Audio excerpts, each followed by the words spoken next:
वे छोड़ना भी चाहें तो कोई ना कोई ऐसा ज्येष्ठ श्रेष्ठ महात्मा, अरे नहीं नहीं क्या कर रहे हो भाई, ये मत करो, छोड़ो मत, इसको करो। ये तो ठाकुर जी को रिझाने के लिए किया जाए और भगवान में प्रेम बढ़े ऐसा संकल्प लेकर किया जाए तो भले ही बच जाए। अन्यथा धन और प्रतिष्ठा, ये दो वस्तुएं जब अधिक मात्रा में प्राप्त होती हैं तो जीव अपने मुख्य लक्ष्य से भटक जाता है। ये यथार्थ है। इसलिए यह मार्ग भी सिद्धों का मार्ग है, साधकों का मार्ग नहीं। कोई भी गुण, अच्छा बोलना, बहुत मीठा व्यवहार करना, ये सारे गुण बंधनकारक हैं। इसलिए जो संसार के संपर्क से सर्वथा शून्य हैं, जिन्होंने अपने किसी गुण को प्रमाणित नहीं किया, वे बचे हुए, वे भजन कर रहे हैं। एकादश स्कंद में भगवान ने एक बड़ी महत्वपूर्ण बात कही। भगवान ने उद्धव जी से बहुत महत्वपूर्ण बात कही। यतियों के लिए, चतुर्थाश्रमियों के लिए, संतों के लिए बड़ी महत्वपूर्ण बात कही।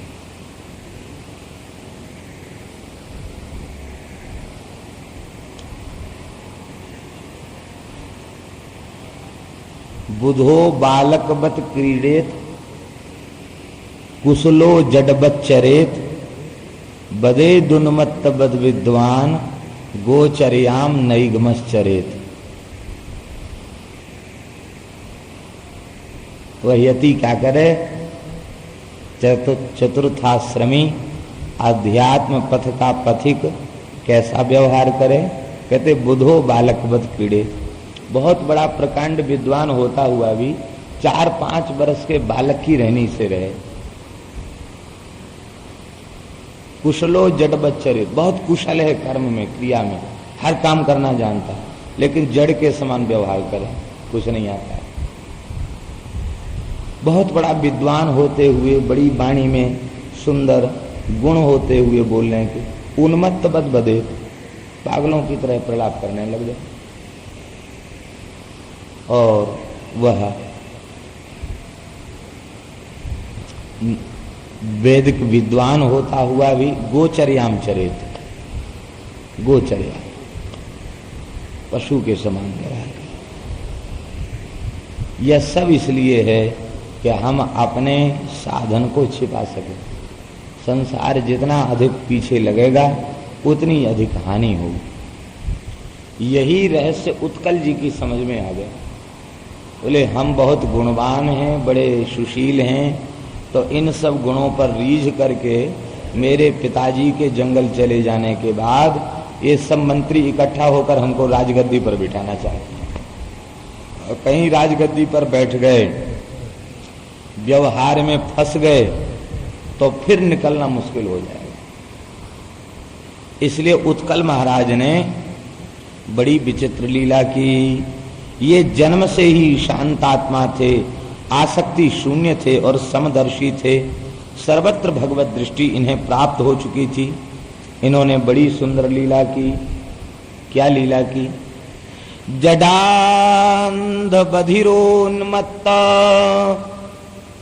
मूकाकृति रतनमति, लक्षितः पथि बालानां प्रशांतार चिरिवानल। आह, धन्य है। यही तो कहते हैं कि पिता के संस्कार पुत्र में आते। ध्रुव जी जन्मजात महात्मा है, तो उनका ज्येष्ठ पुत्र कैसा महात्मा हुआ? जन्म से ही शांत, समदर्शी, आसक्ति दोष से शून्य। आपने ऐसी विचित्र लीला की कि जडांध बधिरोन्मत्त, मूर्ख, अंधे, बहरे, पागल और गूंगे के समान वे प्रतीत होते थे। अतन्मति, वैसे थे नहीं, वो थे तो महान भक्त, महान ज्ञानी, लेकिन उन्होंने राज्य के सिंहासन से बचने के लिए अपने को जड़ प्रमाणित करना चालू कर दिया। अब कोई पागल हो गया हो तो उसका इलाज संभव है, चिकित्सा संभव है। जानबूझ के कोई पागल का अभिनय करे तो उसकी क्या चिकित्सा है? उसकी कोई चिकित्सा नहीं। बस ऐसी लीला रची कि मंत्री समझ गए, अरे ये तो इतना पढ़ा लिखा, इतना विद्वान, श्रेष्ठ वीर धनुर्धारी, वेद वेदांग का पारंगत विद्वान, ये हम तो सोचते थे ध्रुव जी का ज्येष्ठ पुत्र है, राजगद्दी के लायक है, अरे ये तो एकदम नालायक निकल गया, अरे ये तो जड़ है, रोगी है, अंधा है, बहरा है। इस तरह से लोगों ने उसकी उपेक्षा कर दी, और इतनी उपेक्षा कर दी कि किसी का ध्यान ही नहीं गया। ये धीरे से राज्य को छोड़ करके रात्रि के समय निकल गए, घोर निर्जन जंगल में पहुंच गए, और वहां पहुंचने के बाद आपने सर्वत्र भगवत दृष्टि प्राप्त कर ली। आप महान प्रेमी संत हुए। कहते हैं कि प्रशांतार्चिरिवा नलः लक्षितः पथि बालाभ्याम बालानाम प्रशांतार्चिरिवा नलः। बाल शब्द का अर्थ यहाँ बालक नहीं है, बाल माने होता है अज्ञानी। अज्ञानी पुरुष जंगलों में गांवों के किनारे भटकते हुए इन महापुरुष को वे यही समझते कि ये पागल हो गया, लेकिन वे वस्तुतः पागल नहीं थे। प्रशांतार्चिरिवा नलः, वे उन्मुक्त विचरण करने वाले परमहंस अवधूत कोटि के महात्मा। कहते जैसे धधकती हुई कोई आग हो, बहुत धधक रही हो, बड़े बड़े अंगारे धधक रहे हो, और ऊपर से सफेद सफेद भस्म उसके ऊपर चढ़ जाए, लपट न दिखाई पड़े, भीतर आग धधकती हो, ऐसे ही उनकी अवधूत चर्या की राख ऊपर से चढ़ी हुई थी, भीतर से तो उनका ज्ञान धधक रहा, एकदम जागृत ज्ञान था। ऐसे वे महापुरुष हुए। अब इनके छोटे भाई भ्रमी के पुत्र जो बत्सर हैं उनको राजा बनाया गया। इनका बड़ा पवित्र वंश हुआ। इसी वंश में अंग महाराज हुए। ये अंग बड़े भारी धर्मात्मा पुरुष थे। इनका विवाह मृत्यु की कन्या सुनीता से हुआ।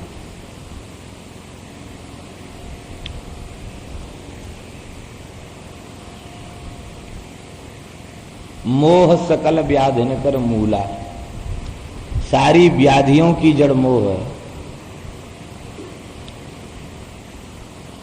मोह वसात, आसक्ति वसात आपने सुनीता से विवाह किया।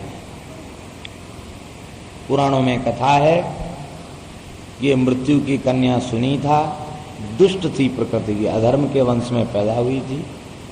किसी महात्मा को जंगल में भजन करते देखती तो चाबुक लेकर मारने लग जाती।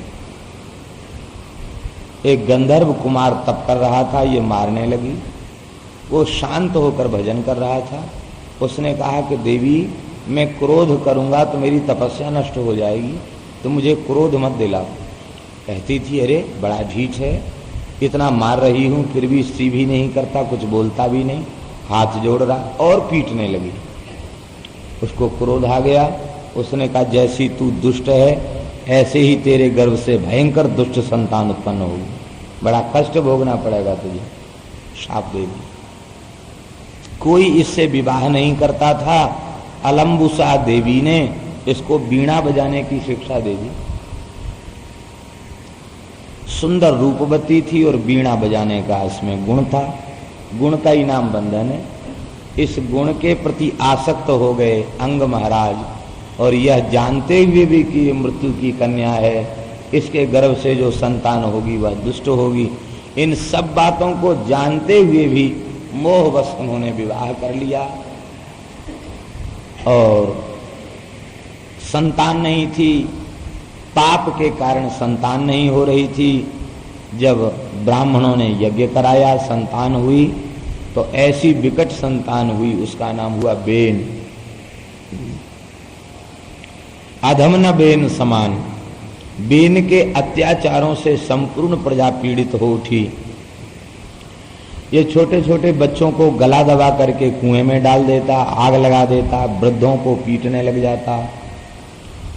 इतना भयंकर उत्पाती कि बेना सौवित्य रौजना। जब ये चलता तो लोग चिल्लाते, बेनाया बेनाया, दरवाजे बंद कर लो, खिड़की बंद कर लो। ऐसा भयंकर अत्याचार। अंग महाराज ने बहुत समझाया लेकिन ये नहीं माना। अंत में अर्धरात्रि को अंग महाराज ने गृह त्याग कर दिया और वे घनघोर जंगल में चले गए। महात्माओं ने अंग का आदर किया, कहा महाराज आप चक्रवर्ती सम्राट थे, सब कुछ त्याग करके एकाकी जंगल में चले आए, तो इतने दिन तक आपने राज्य में रहकर क्या अनुभव किया? महात्मा लोग वे केवल वाचिक ज्ञान का आदर नहीं करते, अनुभूतियों का आदर करते। क्या अनुभव किया? बोले महाराज हमारा अनुभव यही है कि भगवान बड़ी भारी कृपा जब जीव पर करते हैं तो कुपुत्र देते हैं।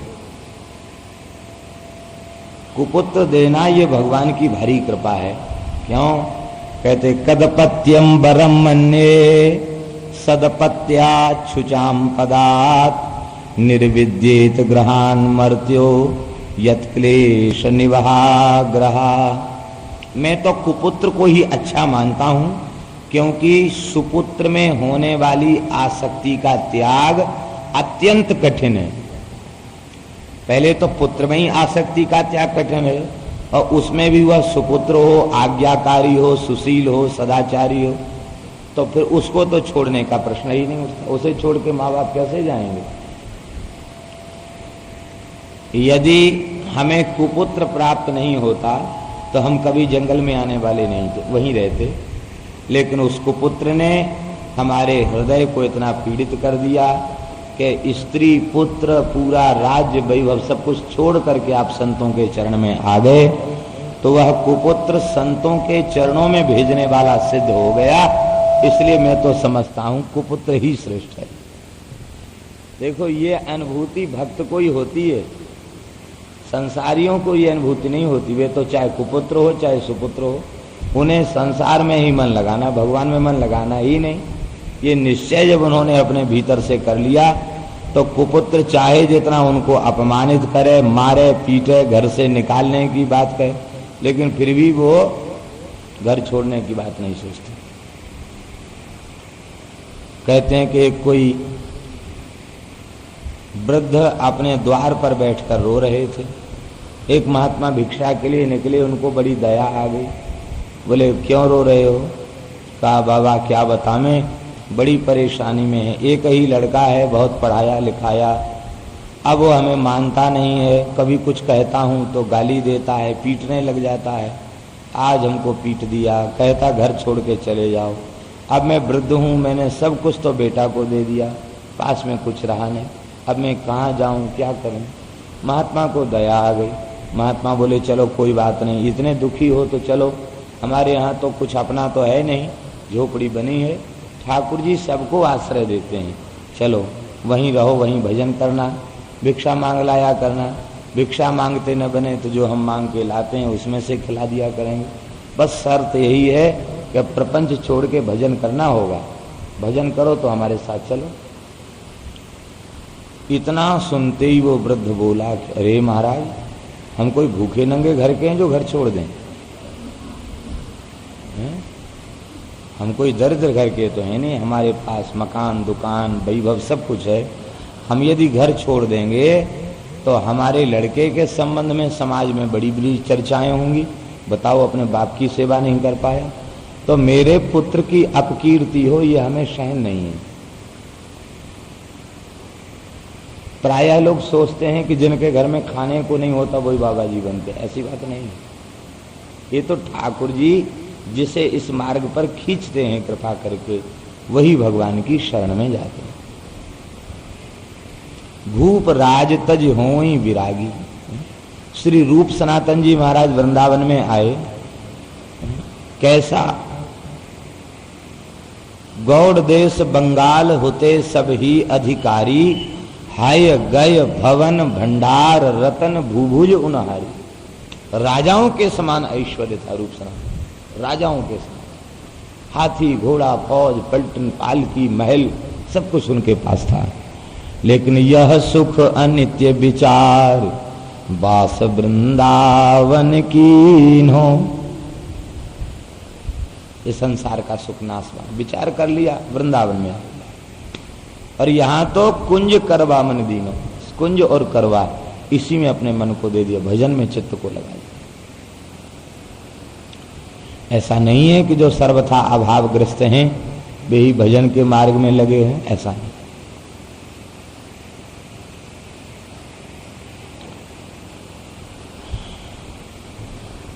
महात्मा ने कहा चलो, बोले महाराज इसलिए नहीं जा सकते। महात्मा ने कहा फिर रो क्यों रहे हो? तो वो बोला कि महाराज जाओ अपना काम करो, रोने का कारण मत पूछो। नहीं नहीं फिर भी बताओ रो क्यों रहे हो? बोले महाराज बेटे से पिट करके रोने में भी एक सुख है, उस सुख को हम जानते हैं, तुम कैसे जानोगे? तुम्हारे ना ब्याह किया ना लड़के बच्चे, तुम कैसे जानोगे? जब वह पीटता है तो हम समझ लेते हैं कि चलो बेटा नहीं था तो कौन पीटता, बेटा है ना इसीलिए तो पीट रहा है। तो हमें पुत्रवान हूं इस बात की अनुभूति होती है उससे अपमानित होने पर, पिटने पर। ये संसार के मोहग्रस्त प्राणियों की दशा है। उन्हें ये अनुभव नहीं होता कि कुपुत्र है तो अच्छा है चलो घर छोड़ के भजन करें। ये भजन के मार्ग की अनुभूति भगवान के जो सन्मुख हैं उन्हीं को होती है। भक्त का लक्षण है अनुकूल से अनुकूल परिस्थिति में और प्रतिकूल से प्रतिकूल परिस्थिति में भगवान की कृपा का ही अनुभव करे। कोई जिते प्रतिकूल सबे माने अनुकूल में, जितने प्रतिकूल हैं वे सब भगवान के भजन करने वाले के अनुकूल ही होते हैं, उसके लिए कोई प्रतिकूल है ही नहीं, क्योंकि भगवान के समस्त विधान मंगलमय है। श्री महाराज का, अंग महाराज का कल्याण हो गया, बिना राजा के अराजकता फैल गई, बे इनको राजा बनाया गया। लेकिन जैसे ही ये राजा बना इसने अपना घोषणा पत्र उद्घोषित किया, न यष्टव्यम न दातव्यम न होतव्यम द्विजा क्वचित इतिन्यवारे धर्मम भेरी घोषेण सर्वसा। नगाड़ा बजवाते हुए उसने घोषणा कर दी, आज के बाद कोई यज्ञ नहीं करेगा, दान नहीं करेगा, हवन नहीं करेगा, भगवान का नाम नहीं लेगा, और यदि लेगा तो उसे मृत्यु दंड दिया जाएगा।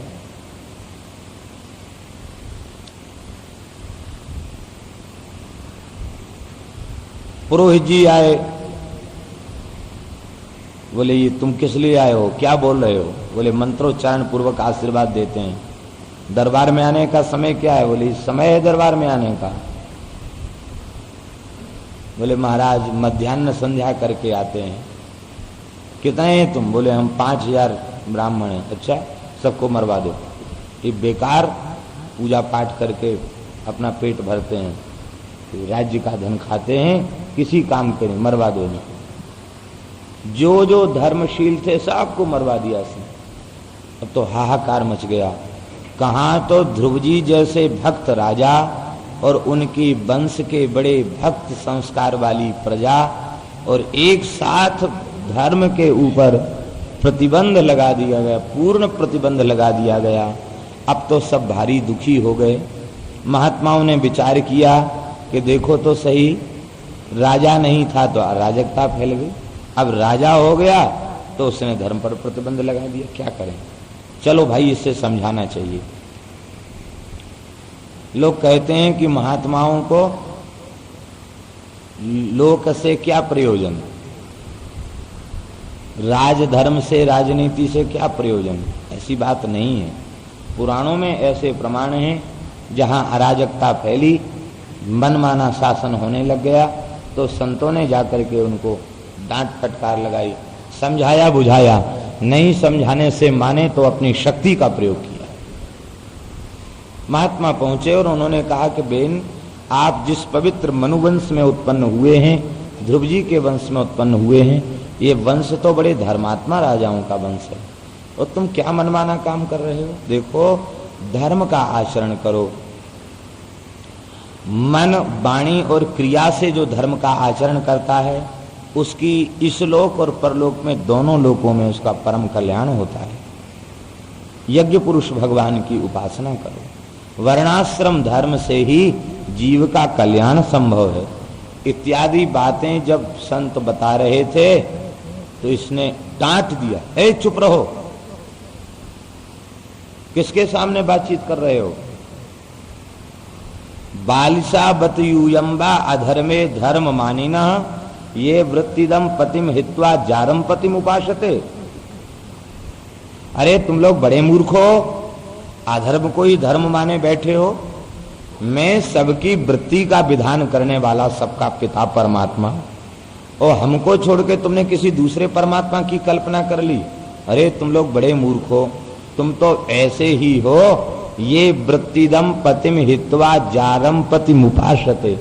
जैसे कोई स्त्री अपने पति से अन्न वस्त्र आदि वस्तुएं प्राप्त करे और प्रेम अपने पति में न करे, किसी दूसरे पुरुष से ही स्नेह प्रेम संबंध स्थापित कर ले, तो जैसे वह उल्टा स्त्री का व्यवहार होता है, ऐसे ही तुम्हारा व्यवहार। मैं ही तुम सबका पति हूं। महात्माओं के भीतर क्रोध तो पहले से ही था उसके प्रति, और देखा कि ये तो भगवान की निंदा कर रहा है, उल्टे हमको ही गाली गलौज कर रहा है, ये प्रेम की भाषा नहीं समझ सकता।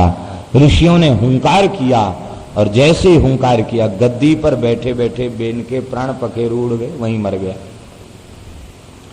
महात्मा तो वहां से चल दिए, और इधर क्या हुआ, बेन की माता सुनीता ने अपने पुत्र की लाश को औषधियों का लेप करके उसे तेल के कड़ाह में रख दिया, सड़े नहीं गले नहीं। फिर अराजकता फैल गई, मनुवंश की पवित्र परंपरा नष्ट प्राय होने लगी। ऋषियों के मन में चिंता हुई, और ऋषि पुनः आए, और ऋषियों ने आकर के बेन के शरीर का मंथन प्रारंभ किया। यद्यपि मृत शरीर के मंथन से कभी कोई पैदा नहीं हुआ करता है, लेकिन ऋषियों के संकल्प सत्य होते हैं, सत्य संकल्प हैं। वे जो चाहते हैं उनके भजन की ऐसी अपूर्व महिमा होती है कि वे जो चाहते हैं सो हो जाता है। बेन के शरीर का मंथन किया तो उस बेन का सबसे पहले पाप प्रकट हुआ। पाप, भयंकर काला काला पुरुष प्रकट हो गया, और वह पाप रूप पुरुष काला काला चिपटी नाक का, भूरी भूरी आंख का और ठिनगे कद का वो पुरुष प्रकट हुआ। बोले बैठ जा, निषीद निषीद, बैठ जा बैठ जा। वो हाथ जोड़कर संतों को प्रणाम करके बैठ गया। उसके विनम्र व्यवहार से महात्मा प्रसन्न हो गए। बोले तू राजा के शरीर से उत्पन्न हुआ है, इसलिए तू भी राजा ही है। जंगल का राजा में हम तुझे बनाते हैं, और तुमसे निषाद जाति की उत्पत्ति होगी। तुम्हारे वंश में एक महान यशस्वी भक्त होगा, निषाद राजगुह, जिसको भगवान अवतार लेकर के अपने सखा का आदर प्रदान करेंगे, आशीर्वाद दिया है। यही यहाँ से निषाद जाति उत्पन्न हो गई। ये निषाद खोलभील जंगलों के राजा हैं। आज भी नर्मदा की परिक्रमा में कुछ ऐसा क्षेत्र आता है जहाँ इन्हीं का शासन है, किसी का शासन नहीं। और नर्मदा की परिक्रमा करने वाले सब फक्कड़ हो जाते हैं। एक समय ऐसा आता है कि सब बढ़िया कमंडल होगा ना लकड़ी का, वो भी छीन लेंगे। तुमी का कमंडल होगा बढ़िया दर्शनी, उसे भी छीन लेंगे। सब प्लास्टिक के डिब्बा और बोतल लेकर के अपना काम चलाते कुछ दिन के लिए। कपड़ा छीन लेंगे, सब कपड़ा उतरवा लेंगे, सबको फक्कड़ बना देंगे। न रुपया न पैसा, सब चीज छीन लेंगे, कोई चीज पास में नहीं।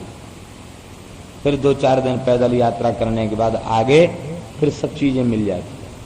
ऐसा नहीं है, वे कोलभील सब छीन लेते हैं और आटा देते हैं खाने के लिए।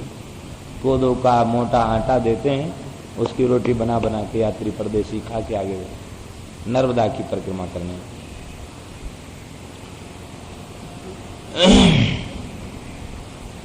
उनके हाथ में अभी भी तीर कमान होता है। आपने आनाकानी किया देने लेने में तो बस फिर वो ज्यादा बातचीत नहीं करते हैं। विष से बुझे हुए बाण होते हैं, तुरंत राम राम कर देते, मार देते हैं।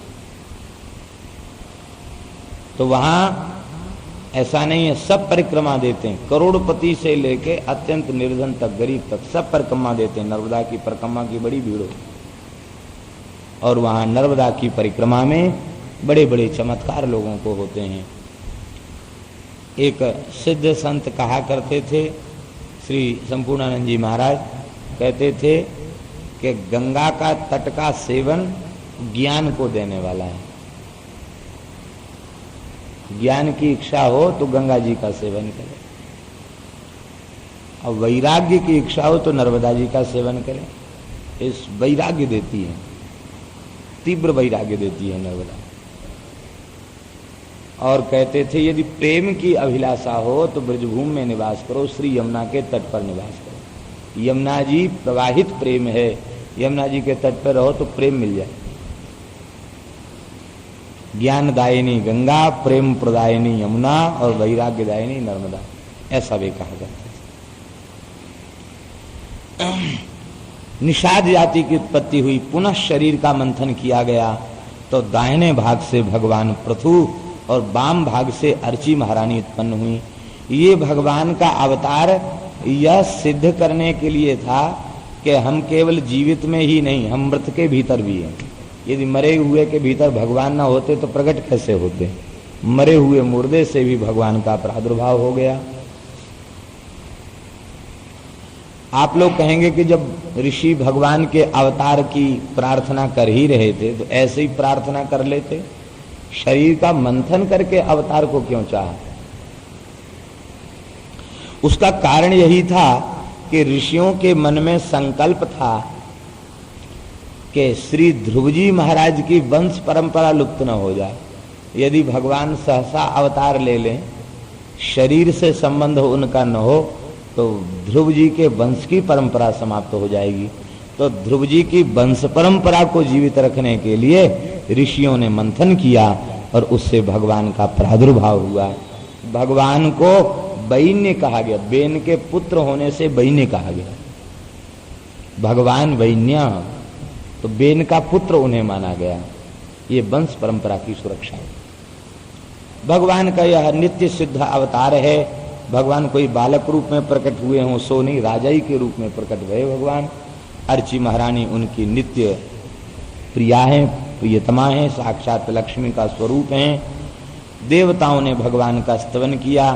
ब्रह्मा जी ने उनके करकमल चरण कमल की जो चिन्ह और रेखाएं हैं उनको देख करके उन्होंने समझ लिया कि साक्षात परमात्मा है। अब तो उनकी स्तुति करने लगे देवता। भगवान का अभिषेक किया गया। उस अभिषेक में भगवान को सबने अपनी अपनी और वस्तुएं भेंट की।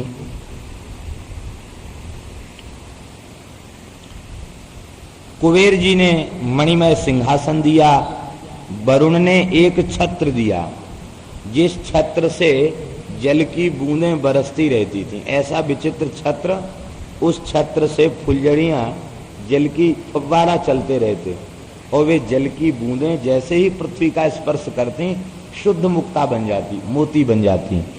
ऐसा चमत्कारी छत्र श्री वरुण जी महाराज ने दिया। और वायु ने चमर दिया, व्यजन दिया। धर्म ने कीर्तिमयी माला दी।